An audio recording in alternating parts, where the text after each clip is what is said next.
Assalamualaikum, ohayo gozaimasu. Oh iya teman-teman, buat teman-teman yang belum subscribe, jangan lupa di-klik subscribe-nya dulu dong supaya saya makin semangat. Terima kasih. Hai semua, nih aku mau makan. Jadi hari ini aku mau cerita tentang waktu aku pakai jilbab di Jepang. Itu reaksinya membuat aku tuh jadi kayak trauma gitu dan takut untuk keluar. Ikutin videonya sampai selesai. Oh ya teman-teman, sekarang tuh lagi ada hujan nih. Lagi hujan. Jadi jemuran ya. Aku jemurnya di rumah karena hujan kan. Dan kita taruh di luar aja, di beranda kayak gini. Aduh hujan. Nah seperti itu teman-teman. Jadi di sini tuh ya, karena kan rumahnya nggak terlalu besar, jadi kalau hujan itu aku taruh di luar. Nah ini dia teman-teman. Jadi aku mau makan ya, ditemani dengan sambal judes dan nasi, juga ada kemangi di sini dan ada ayam goreng ketumbar. Ini tuh super enak banget, sumpah enak, lembut, garing, crispy, wangi, pokoknya segala macam. Dicoba ya teman-teman resepnya. Dan ini juga ada pisang goreng ya, yang aku bilang kemarin, yang pokoknya masih ada sisanya. Jadi aku goreng-goreng lagi dan aku makan sendiri karena nggak ada orang di rumah. Selanjutnya di sini aku juga siapkan ranginang ala Jepang. Jadi Jepang juga punya ranginang loh teman-teman. Rasanya mirip banget dan rasanya rasa ebi gitu, rasa udang. Pokoknya enak banget teman-teman. Sekarang kita makan. Nah teman-teman, jadi hari ini aku tuh mau cerita ya. Nah, aku kan pakai jilbab ya. Jadi kebetulan aku juga tinggalnya itu di daerah kampung, bukan daerah Tokyo gitu. Jadi daerah minoritas juga yang di kampung. Jadi gini teman-teman, pertama kali aku pakai jilbab, aku tuh pakainya di hari Sabtu gitu ya. Jadi kan ada suami gitu. Jadi reaksi orang-orang di sekeliling pada waktu aku pakai jilbab dan aku belanja keluar gitu. Dan ya respon mereka sih gimana ya, biasa-biasa aja, tapi sih ngeliatin gitu kan, terus agak aneh gitu kan. Bahkan aku pernah diikutin gitu pada waktu aku pakai jilbab tuh, aku diikutin. Jadi aku lagi ke food court gitu kan. Aku ngeliat laki-laki itu ngikutin aku gitu, terus aku jadi takut sampai aku bilang tuh sama si papi, kata papi bukan kali, tapi aku ngerasain ya, apa mungkin perasaan aku aja, tapi kayaknya nggak perasaan juga sih gitu. Dia aku duduk di food court, jadi suami aku lagi kemana, dia tuh kayak ngelingkerin aku jalan gitu, ngeliatin aku. Jadi aku ada rasa risih gitu ya. Nah udah gitu nih, jadi hari Sabtu Minggu ya udahlah, aku kan sama suami ya, jadi merasa masih tenang gitu kan.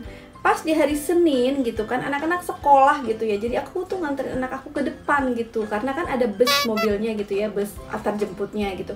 Jadi pada waktu aku nganterin tuh anak aku ke depan, itu anak-anak TK pada sorak-sorakin ngeliatin aku gitu. Mungkin selama ini kan nggak pakai gitu ya, terus pada waktu hari Senin itu aku pakai, terus mereka wah gitu, ketawa-ketawa gitu, ngeliatin kepala aku, terus dia bilang kepalanya gitu. Terus aku langsung ngerasa, dia ngomongin gue ya, oh my god. Terusnya aku tuh langsung ngerasa kayak takut, trauma, atau kayak ya namanya bisik-bisikan setan yang terkutuk ya. Yang membuat aku tuh jadi kayak galau dan aduh gimana ya, aku terusin nggak ya gitu, karena aku ngerasa kok baru di sini aja aku udah dibully gitu ya sama anak-anak TK gitu. Iya, dan mereka ngebully aku loh. Jadi busnya itu kan agak lama gitu kan. Nah itu anak-anak TK itu yang tadi pertamanya ketawanya satu orang, ya mungkin karena dia nunjuk-nunjuk terus ngomongin kepalanya lucu, yang lain pada bangun dari bangku mobilnya gitu, busnya gitu kan, pada berdiri dong, terus pada ngeliat ke arah aku dan mereka ketawa sorak-sorak sambil gimana gitu. Terus aku kan ngerasa, ya Allah, bukan aku aja yang kesian gitu kan, anak aku juga kesian kan, anak aku naik mobil ya, naik busnya gitu. Jadi aku udah kepikiran pusing, ya Allah anakku dibully juga kali nggak ya gitu. Kalau aku sendiri aku aja ngedon gitu pada waktu itu ya gitu, atau mungkin anak aku nggak paham juga, nggak tahu deh. Pokoknya intinya aku tuh pada waktu itu aku bener-bener panik, pusing, sedih, campur aduk dan pengen buka lagi jilbab aku. Ya udah, terus aku kan bingung ya, aku pas masuk rumah aku galau gitu, terus aku bilang kan sama papinya, "Pi, aku tadi diginiin sama anak-anak TK, aku tuh nggak kuat, aku bingung." Terus papinya bilang, "Ya udah nggak apa-apa, nanti papi bilang ke gurunya gitu." Ya udah deh, pas jam sekolah pulang gitu kan, anak-anak pulang sekolah, terus aku harus jemput lagi dong ke depan pintu gitu kan, ada depan pintu doang loh. Terus aku jemput, terus aku takut karena kan aku pakai jilbab kan ya, terus aku ngintip, aduh busnya udah datang nih. Ya udah aku ngintip, pas busnya datang gurunya turun, aku cuma melambaikan tangan gini doang, aku nggak berani nongolin pala aku karena aku takut dibully sama anak TK yang nggak sopan itu, bener-bener deh. Ya udah gitu kan, akhirnya ya udah anakku udah nyampe rumah, terus aku kan pasti ada hari besok dan besok-besoknya lagi gitu kan, ketemu sama anak-anak TK itu.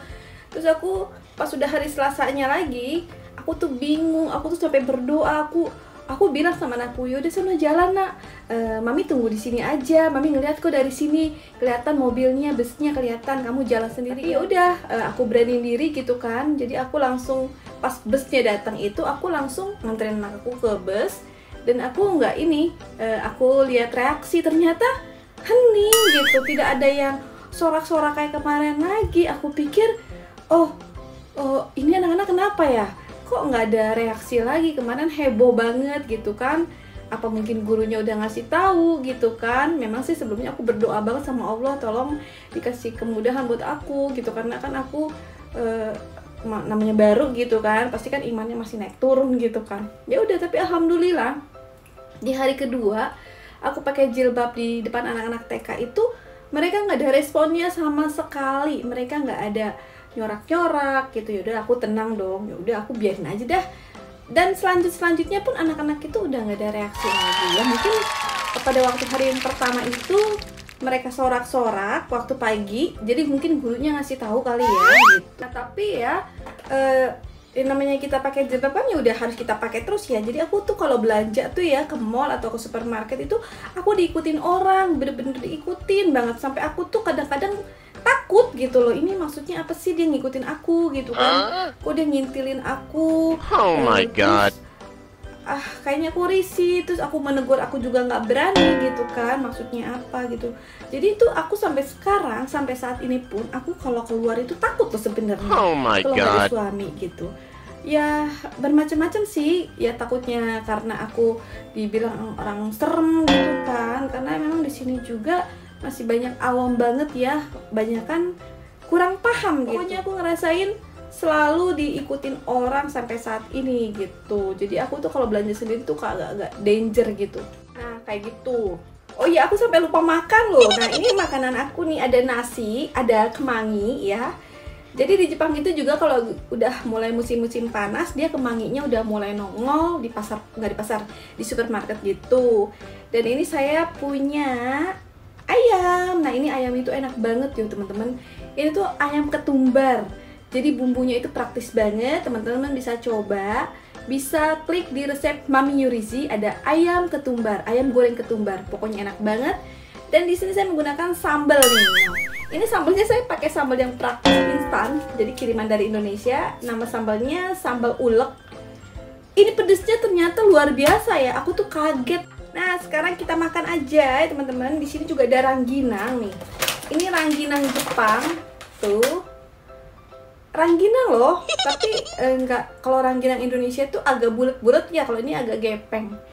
Nah oke, sekarang kita makan. Bismillahirrahmanirrahim. Dan aku masakan ini tuh jarang-jarang banget, bisa-bisa dihitung kali ya, sebulan sekali pun belum tentu gitu. Jadi kalau aku mau bikin vlog aja, aku bikin kayak ginian. Tapi kalau nggak bikin vlog menu-menu kayak ginian, aku tuh nggak pernah, karena orang rumah itu nggak suka banget. Maksudnya gimana ya, kurang suka gitu. Kalau dibilang suka mah mereka makan-makan aja, cuman kayaknya kurang happy ya. Kita kan nggak mau ya kalau masak itu mereka nggak happy gitu. Jadi teman-teman kalau tinggal di luar negeri itu ya memang banyak sekali ujiannya gitu, apalagi yang minoritas tempat aku seperti ini. Dan orang Jepang itu sama Muslim atau sama agama Islam itu taunya baru-baru sekarang. Kalau dulu mah mereka nggak pernah tahu loh Islam itu apa gitu. Yang ada mereka taunya kalau kita pakai jilbab, pikiran mereka itu orang yang suka ngebom gitu. Bismillahirrahmanirrahim.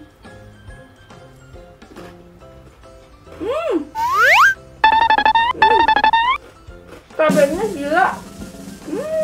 Pedes banget. Dan ini ayamnya mantap teman-teman. Bener-bener endol banget ya. Nih. Jadi gaya banget kayak doain cabai. No. Itu bismillahirrahmanirrahim.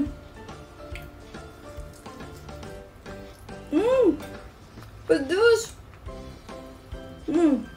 Enak banget. Kemangi. Ini tuh saya suka lalapan itu semenjak di Jepang. Aneh juga ya. Waktu di Indonesia boro-boro. Kemanginya enak, wangi. Aku juga lagi nanam kemangi di luar. Tapi kayaknya nggak subur gitu loh. Apa mungkin ada cara lain kali ya? Bukan ditanam pakai tanah apa? Pokoknya kemanginya nggak subur. Ini tuh enak banget teman-teman. Dan ayamnya empuk banget. Walaupun kita cuma ngerebusnya kurang lebih itu 20-30 menit. Kayak gitu juga waktu reaksi. Jadi aku kan waktu nikah itu kan nggak pakai jilbab ya. Jadi karena pakai jilbabnya itu juga baru-baru sekarang itu gitu. Jadi pas waktu aku ke rumah mertua, karena kan rumah mertua aku sama rumah aku tuh jauh gitu. Apalagi sekarang kan aku di kampung gitu. Jadi kalau mau ke rumah mertua itu bisa cuma 1 tahun sekali atau 1 tahun 2 kali. Nah, pertama kali aku ke rumah mertua pakai jilbab, semua keluarga hening dan bingung gitu. Tapi mereka tidak mau berkomentar yang membuat aku tersinggung. Mereka cuman gitu. Aku bilang, aduh gimana nih gitu reaksi mereka. Tapi ya gitu cuman megang-megang kepala doang kan adik-adiknya gitu. Wah Citra Sang, gitu. Iya gitu. Ya udah lah, pokoknya orang bego aja lah, iya aja deh gitu. Udah, terus ibunya tuh malah deketin aku. Karena waktu aku pakai jilbab itu kebetulan lagi musim panas. Jadi panas terik gitu kan, kepala aku ditutup. Yang orang Jepang aja kan kalau musim panas kan ya separuh telanjang gitu kan, saya tank top gitu, celana pendek gitu. Ya udah, terus ditanya deh sama ibunya, Citra Sang katanya nggak panas kepalanya. Aku bilang enggak Bu, masa sih, ini kan lagi musim panas, takutnya nanti pingsan.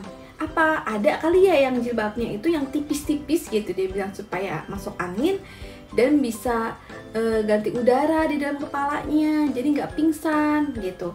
Nah jadi mertua aku tuh orangnya baik banget, kata-katanya itu santun banget, pokoknya enak banget didengar. Jadi tidak merubah keyakinan tidak merubah niat aku untuk berhijab gitu. Bahkan ibu mertua nanya, Citra Sang katanya kan aku pakai dalaman jilbab nih kayak gini. Nah, terus dia nanya, itu apaan tuh yang di sini di dalam kepalanya? Aku bilang ini ciput ya namanya. Ya pokoknya ciput, aku bilang gitu. Ini dalaman kepala Bu, aku bilang gitu. Boleh lihat. Kata dulu kan dalaman kepala kan yang miring-miring gitu ya. Aku pakainya kan yang model miring gitu. Nah ibu itu lihat gitu, pas lihat, oh Citra Sang, kalau aku pakai itu gimana ya? Aku bilang, waduh, kayaknya dia terinspirasi nih. Aku tanya alasannya, kenapa Bu? Dia bilang, iya abis ribet katanya rambut ibu mah, katanya gitu. Kalau dia kan kalau keluar itu memang harus cantik ya, rambutnya harus pokoknya masih kece aja lah gitu. Jadi dia ngeliat aku pakai ciput itu yang agak miring-miring gitu, ada modelnya, dia mau pakai juga. Aku bilang ya udah ibu beneran serius. Tapi ternyata nggak ada kabar.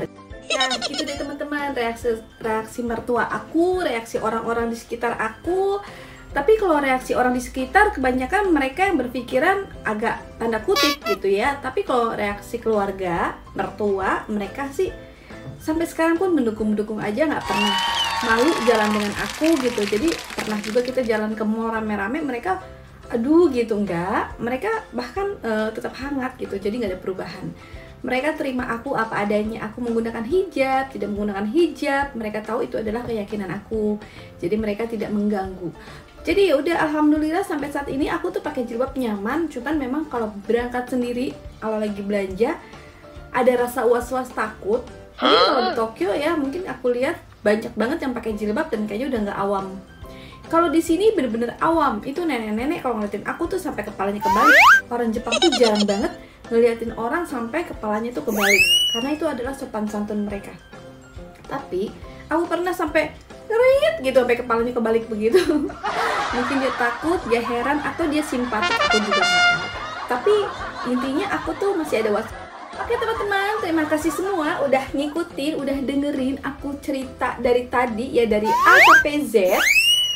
Mudah-mudahan semua cerita aku itu membuat hiburan buat teman-teman yang ada di mana saja. Karena biasanya aku lebih suka mendengar cerita dari teman-teman. Itu adalah suatu pelajaran atau pengalaman. Siapa tahu aja kita juga bisa jadi seperti mereka kan. Misalnya pindah ke negara lain, atau pindah jadi apa, atau jadi apa. Siapa yang tahu. Oke, terima kasih. Jangan lupa di subscribe ya, supaya saya semangat membuat videonya. Assalamualaikum.